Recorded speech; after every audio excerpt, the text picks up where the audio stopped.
Friend everyone সবাই কেমন আছো? আমি চলে এসেছি। তো আজকে একটু অন্যরকম ভিডিও।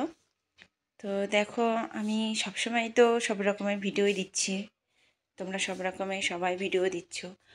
দেখো, ভিডিও দিই, সংসারে কাজকর্ম করার ফাঁকে বাচ্চাদেরকে আমরা সময় দিই না, দিই কি না বলো? তো আমরা সব কিছুতেও আমরা বাচ্চাটাকে টাইম দেওয়াটা অবশ্যই দরকার। যেহেতু ও তো ছোট, ও তো মাকে পাচ্ছে না। দেখো, অনেকে অনেক রকমের কাজ করে, কেউ চাকরি বাকরি করে, কেউ বাইরে থাকে, কেউ ব্যবসা করে, কেউ নানান কিছু। আমরা ধরো ভিডিও করি, সারাদিন ভিডিও করি, সারাদিন কাজকর্মর ফাঁকে বাচ্চাটাকে আমরা একটু সময় দিতে পারি না।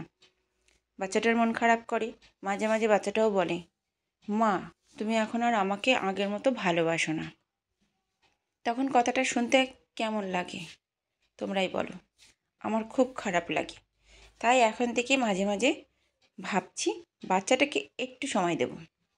বাচ্চাটাকে সময় না দিলে ওরও মনটা ভীষণ খারাপ লাগে, আর কথাটা শুনতে আমারও তখন খুব খারাপ লাগে। আর যেহেতু ও ছোট, ও একা হয়ে যাচ্ছে না, তখন ও একা হতে হতে থাকতে থাকতে না ওর মন মানসিকতাটা অন্যরকম হয়ে যাবে, যে মা সারাদিন আমাকে টাইম দেয় না, ভিডিও করে, কাজে ব্যস্ত থাকে, আর আমি একা একা। মানে তখন বাচ্চাদের মনটা একটু অন্যরকম হয়ে যাবে। আমি যেভাবে বাচ্চাটাকে তৈরি করব, সেইভাবে কিন্তু ও আর থাকবে না।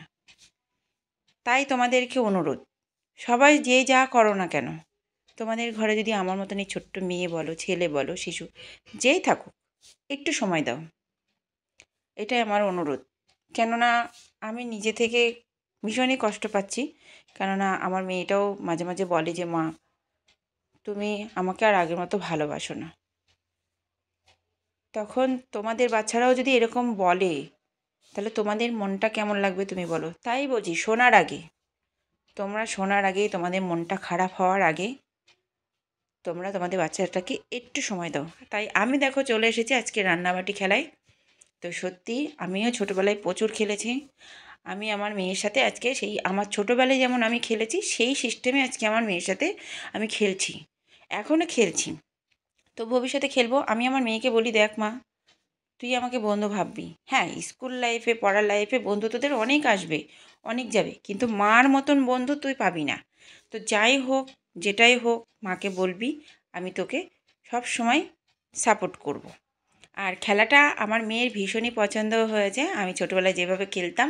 আর এই দেখো, আমার মেয়ের আমি পাকা ঘর বানিয়ে দিয়েছি, দেখেছো তো? ইট দিয়ে পাকা ঘর বানিয়ে দিয়েছি।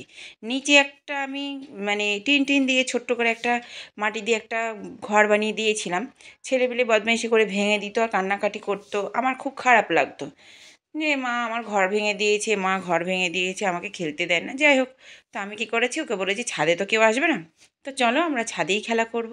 তো ছাদে ওকে আমি ঘর বানিয়ে দিয়েছি দেখো। আর এই দেখো, আমাকে ও রান্না করে খাওয়াচ্ছে। তা আমি একটু খাচ্ছি, খাবারটা খুবই টেস্ট হয়েছে। তা আমার মেয়েকেও বলছি তুমি একটু খাও, তুমি একটু খাও। তো দেখো, আমরা এইভাবেই ছোটোবেলায় খেলা করতাম। ছোটোবেলাটাই কিন্তু দিনটা ঠিক ছিল। বড়োবেলায় আমরা ভাবি যে কেন বড় হলাম। হ্যাঁ, আমি তাই বলছি, আমার মেয়ে কিন্তু আমার কাছে সব সময় ছোটো থাকবো, আমরা সব সময় খেলবো। আমি আমার মেয়েকে নিয়ে আমি সব সময়ই খেলতে চাই। তা আমার মেয়েও আমাকে খাইয়ে দিচ্ছে। দেখো, আমার মেয়ে আমাকে জল খাইয়ে দিচ্ছে, আমি আমার মেয়েকে জল খাইয়ে দিচ্ছি।